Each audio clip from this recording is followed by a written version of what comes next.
ડિસેમ્બરથી 13 December 2025 સુધી Mahuva PGVCL કચેરી દ્વારા સલામતી સપ્તાહની ઉજવણી કરાઈ રહી છે અને જે અંતર્ગત જનજાગૃતિ અર્થે એક રેલીનું આયોજન આજ રોજ કરવામાં આવ્યું હતું. તો સાથે જ વીજ અકસ્માત ન સર્જાય, ગ્રાહકોને સતત વીજ પુરવઠો મળતો રહે તેવા આયોજન પણ થઈ રહ્યા છે. મહુવા પીજીવીસીએલ કચેરી દ્વારા સલામતી સપ્તાહ અંતર્ગત જનજાગૃતિ અર્થે એક રેલીનું આયોજન કરવામાં આવ્યું હતું. તો સાથે જ વીજ અકસ્માત ન થાય, નગરજનોને વીજ પુરવઠો સતત મળતો રહે તેવા પ્રયાસો અને આયોજન પણ થઈ રહ્યા છે. આ બાબતે વિગત જોઈએ તો તારીખ 8 ડિસેમ્બર 2025 થી તારીખ 13 ડિસેમ્બર 2025 દરમિયાન મહુવા પીજીવીસીએલ કચેરી દ્વારા સલામતી સપ્તાહની ઉજવણી થઈ રહી છે અને તે અંતર્ગત આજરોજ તારીખ 13/12/2025 ને શનિવારના રોજ જનજાગૃતિ અર્થે એક રેલીનું આયોજન કરવામાં આવ્યું હતું અને આ રેલી મહુવા પીજીવીસીએલ કચેરીથી શરૂ થઈ મહુવા શહેરના રાજમાર્ગો પર નીકળી હતી.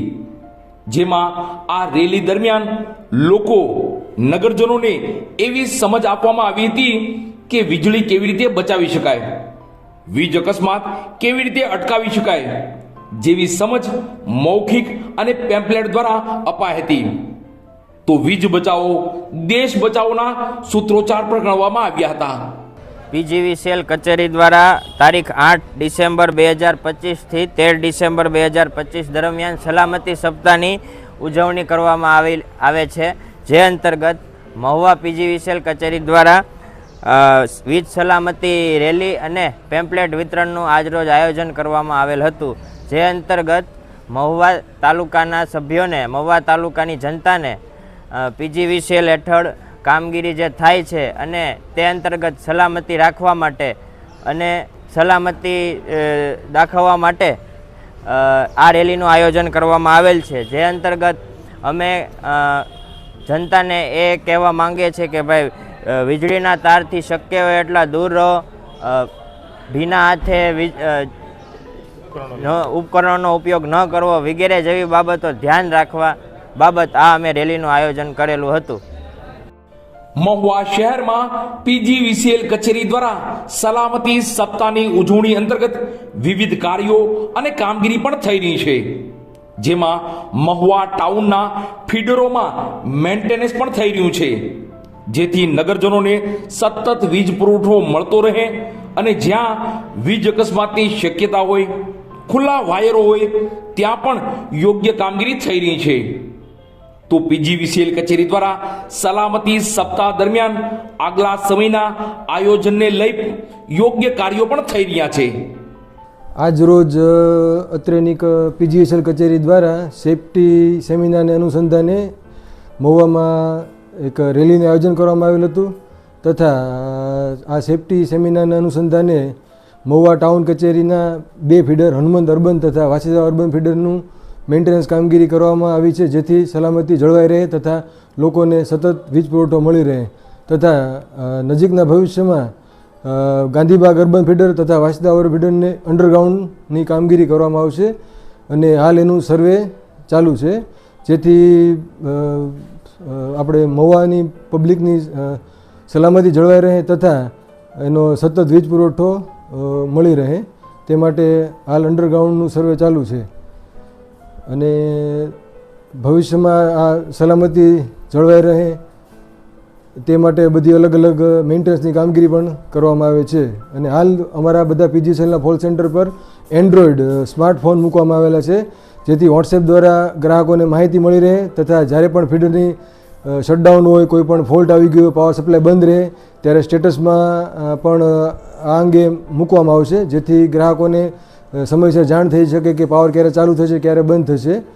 અને કોઈ પણ અમારા કોલ સેન્ટરનો ફોન બિઝી હોય કે કોઈ કારણોસર લાગેલ ન હોય તો એની માટે એક ટોલ ફ્રી નંબર પણ આપવામાં આવેલા છે 19-122, જેની પર ગમે ત્યારે 24 કલાક 19-122 પર કમ્પ્લેન નોંધાવી શકે છે અને પોતાના કમ્પ્લેન સોલ્વ કરાવી શકે છે. તો સલામતી સપ્તાહ અંતર્ગત પીજીવીસીએલ કચેરી દ્વારા આગામી સમયમાં નગરજનોની સગવડતા અને સલામતી માટે કેવી કામગીરી થવાની છે તેની પણ માહિતી પીજીવીસીએલ કચેરીના અધિકારીશ્રીએ જણાવ્યું હતું.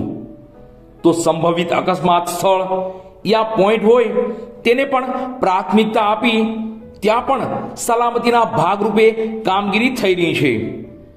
તો મહુવા શહેરમાં ઉદ્યોગો, નાના યુનિટો, રહીશો, દુકાનદારોની પણ સલામતી સાથે યોગ્ય વીજ પુરવઠો મળી રહે તેવા આયોજન સાથે પણ કાર્યો થઈ રહ્યા છે.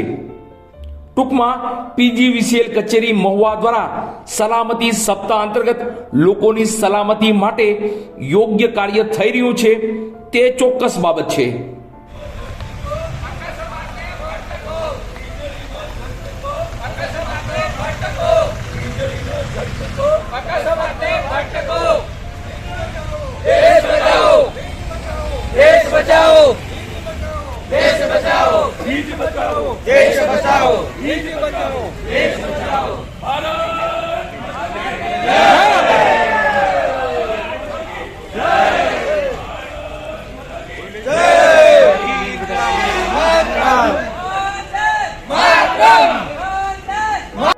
આપણે નાયબ ઇજનેર ટાઉન શ્રી ભુજ સાહેબની વાત સાંભળી કે ભાઈ મહુવાના રહીશોને સતત સાતત્યપૂર્ણ અને સલામત વીજ પુરવઠો મળી રહે એ માટે અંડરગ્રાઉન્ડ કેબલિંગ માટેનું આયોજન છે. બરાબર, જે અંગે પ્રથમ ચરણમાં લગભગ 60 કરોડ રૂપિયાનો ખર્ચો કરવામાં આવશે અને ગાંધીબાગ અને વાસી તળાવ ફીડરને પહેલા તબક્કામાં આવરી લેવામાં આવશે. ઉપરાંત છેલ્લા લગભગ 3 મહિનામાં મહુવા ડિવિઝનની અંડરમાં લગભગ 70 લોકેશન ઉપર જે રોડ ક્રોસ સ્કૂલ અથવા તો પબ્લિક પ્લેસ, હોસ્પિટલ એવી જગ્યાએ ગાર્ડિંગ કરવામાં આવેલ છે જેથી વીજ અકસ્માત નિવારી શકાય. વધુમાં લોકોની સગવડતા માટે નેસવડ સબ ડિવિઝનની કચેરી મંજૂર થઈ ગયેલ છે જે જીઆઈડીસીમાં ટૂંક સમયમાં શરૂ કરવામાં આવશે જેથી મહુવાના લોકોને આ સુવિધાનો લાભ મળશે, અલગ કોલ સેન્ટર મળશે અને વધુ સારી રીતે સાતત્યપૂર્ણ વીજ પુરવઠો પૂરો પાડી શકાશે.